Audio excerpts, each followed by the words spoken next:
Wait, so get this. We're going deep on this one. Someone, and they'll remain anonymous, took a big dose of psilocybin mushrooms. Oh, wow. But get this, they were listening to the 369 hertz frequency the entire time. Interesting. Yeah, so we're going to unpack their experience and figure out what about it was so unique. Okay. So I got to ask, what's the deal with this 369 hertz frequency anyway? Well, a lot of people think it has to do with like harmony, balance, like a Right. kind of energetic awakening.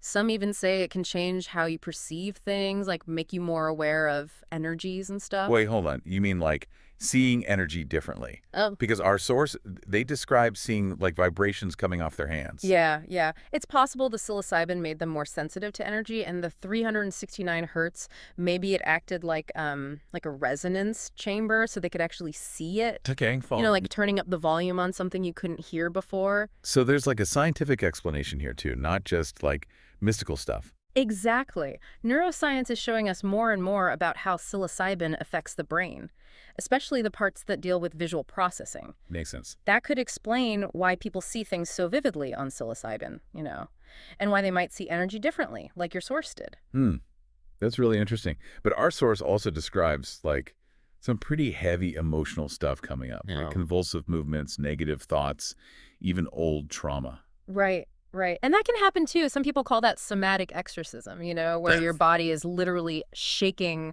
off trapped energy. Whoa, so it's like a full body thing, not just in your head. It can be, yeah. Wow. And psilocybin is good at creating a safe space in the mind to actually deal with those tough emotions and memories. So even though it's super intense, it could be a good thing in the long run. Potentially, yes. Okay, so they go through all that, and then they mention this feeling of ego death. Ah, yes. And it gets like really intense here. They talk about feeling like they're losing their mind, like almost dissociating. Right, that's not uncommon with psilocybin. People call it ego death, where your sense of self kind of dissolves.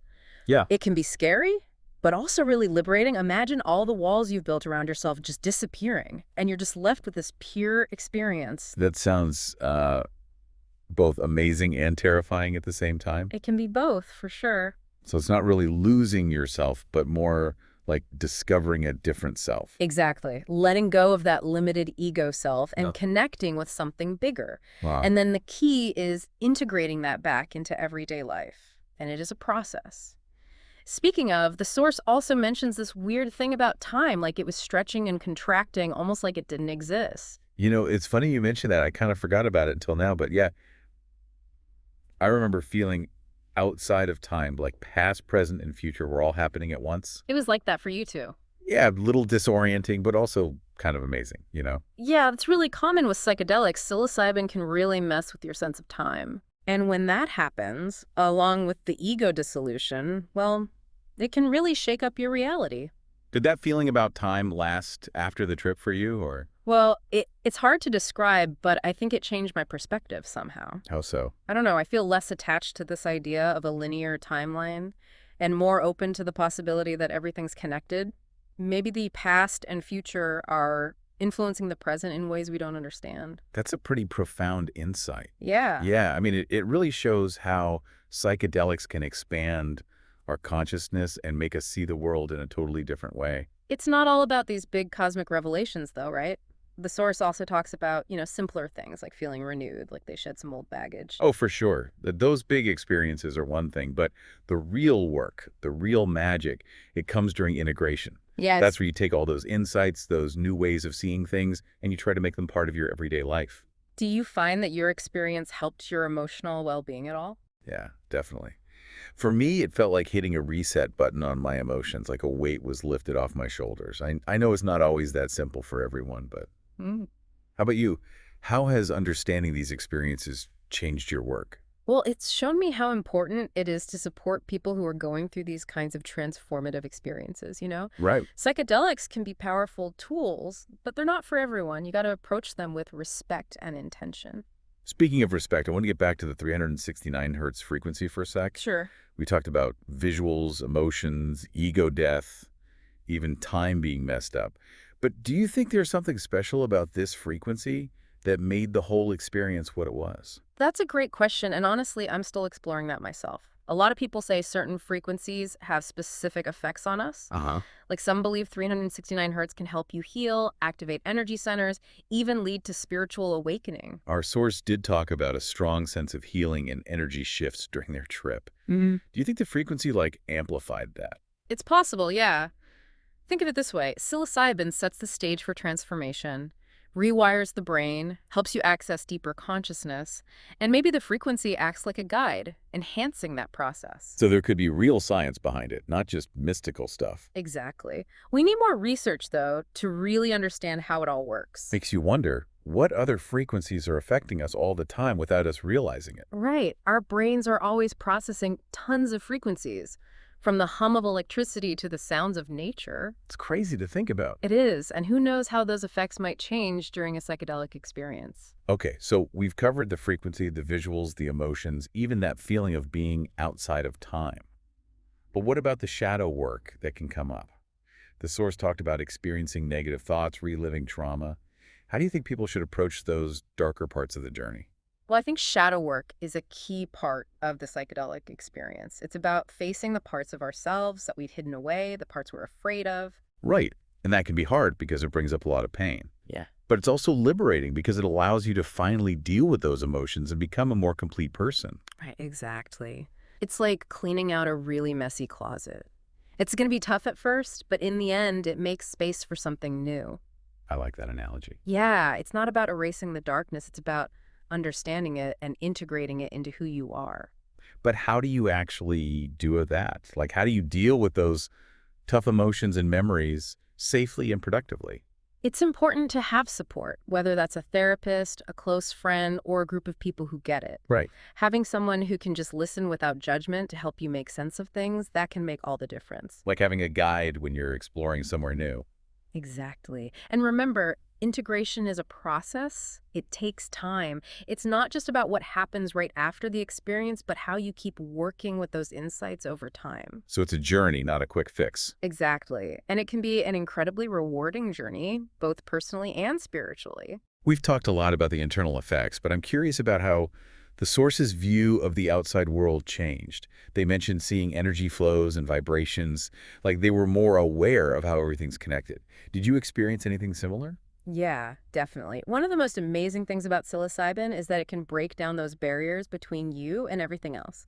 It can lead to a sense of unity with the universe and a deeper appreciation for life. It's like realizing that we're all part of this huge web of existence, connected in ways we can't even imagine. Exactly. And that can be awe-inspiring, humbling, even a little scary. For sure. It completely changes how you see yourself and your place in the world. It's a huge shift in consciousness, Yeah. and it can lead to positive change, both for individuals and for society as a whole. So it's not just about personal growth. It's about expanding your concern to all of life.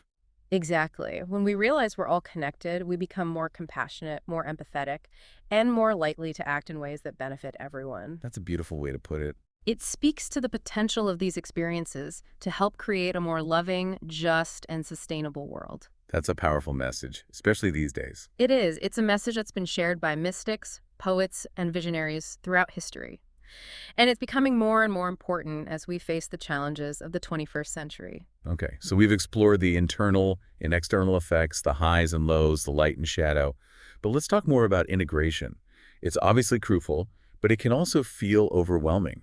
What advice would you give someone who's had a profound experience and is trying to make sense of it all? I think the most important thing is to be patient with yourself. Okay. It takes time to integrate these experiences, to unpack all the insights, and to incorporate them into your life.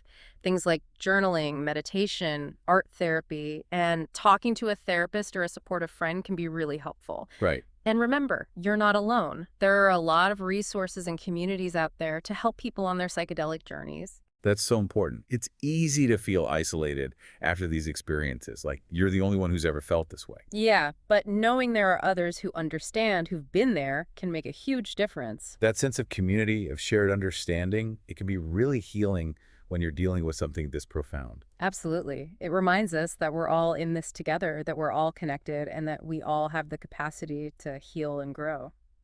So what are some practical steps someone can take to integrate their experience? What worked for you? For me, journaling has been really helpful. It helps me process my thoughts and emotions, understand the insights, and track my progress. Hmm, that's a good idea. Meditation has also been great for calming my mind, connecting with my inner wisdom, and finding peace. And talking to a therapist who specializes in psychedelic integration has given me guidance, support, and a safe space to explore everything. Those are all really good tips. It's not about rushing the process, it's about finding what works for you and giving yourself the time and space to heal, grow, and integrate. What about the 369 hertz frequency, though? Does it have a role in integration, too? That's an interesting question, and I'm still figuring that out. It's possible that listening to it during integration could help you hold on to those insights, promote healing, and maintain a sense of balance. So it could be a way to stay connected to that higher state of consciousness even after the trip is over. It could be. There's so much we still don't know about how sound affects our consciousness, but I think we're just starting to understand its true power. Well, I'm definitely feeling inspired to keep exploring this whole world of sound and consciousness. Me too. And I know our listeners are eager to hear your final thoughts on this incredible journey we've been on. It's been an honor to share this space with you. I hope our listeners have found this deep dive insightful, thought-provoking, and maybe even transformative. It definitely has been for me. Let's take a moment to reflect on everything we've learned. So we've talked about a lot. This whole journey, our source went on the psilocybin, the 369 hertz frequency, the visuals, emotions, everything. What do you think is the biggest takeaway here? It's how everything's connected, like the frequency, the psilocybin, the emotional release, even how their sense of time changed, and that shift in how they saw the world around them. Right. It all weaves together to create this tapestry of experience that led to huge transformation. Each piece amplifying the others, yeah. And speaking of, one thing that really stuck with me was them seeing energy flows, vibrations, like they were tapping into something hidden. Uh-huh. Did you ever experience anything like that? Oh, yeah, definitely. Feeling that interconnectedness, seeing the energy that runs through everything, that's pretty common on psychedelics. Like a veil being lifted so you can see the energy connecting everything. Exactly. It's like realizing we're not just individuals, but part of this huge network of energy and consciousness. Yeah. Pretty awe-inspiring, but also kind of humbling, isn't it? Absolutely. It makes you question everything you thought you knew about reality. Right. Makes you wonder, what other frequencies or energies are we swimming in without even realizing it? It's a great question, and one we're only beginning to explore. As we learn more about consciousness and quantum physics, we're realizing that the universe is way more mysterious and connected than we ever thought.